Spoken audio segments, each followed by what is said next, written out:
Guys, আমার কতটা পোড়া কপাল, একটা মেয়ে হয়ে আজ অব্দি কোনোদিনও একটা কারো হাত থেকে রোজ পেলাম না, একটা কারো হাত থেকে চকলেট পেলাম না, একটা কারো হাত থেকে টেডি পেলাম না।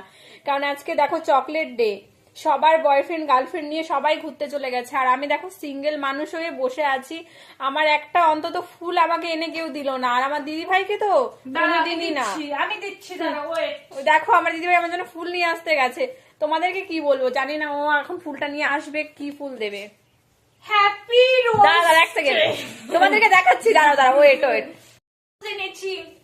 হ্যাপি রোজ ডে ঝুমুর, দেখিস ছিঁড়ে যাবে কিন্তু rose. Thank you so much guys, আমাকে দেখো রোজ দিয়েছে। এটা কোন ধরনের রোজ রে, তোর মুখে মারলাম আমি রোজ। একটা রোজ এনেছে, তোমরা নিজেরাই দেখো, কাঠি দিয়ে দেখো রোজ বানিয়ে নিয়ে এসছে। দেখো গাইস, আমি রোজ পেলাম কি না পেলাম সেটা ম্যাটার না, বাট আমার দিদিভাই ভালোবেসে আমাকে রোজ দিয়েছে, তবুও রোজটা 3 বার খুলে গেল। এটা রোজ? এটা কোন সা রোজ মনে হচ্ছে তোমাদের বলো তো? দেখো কাঠি দিয়ে রোজ বানিয়ে দিয়েছে। থাক, এটাই আমার ভালোবাসা, কারণ দিদিভাই তো দিয়েছে, বলো রোজ না দিতে পারো, এটা তো দিয়েছে।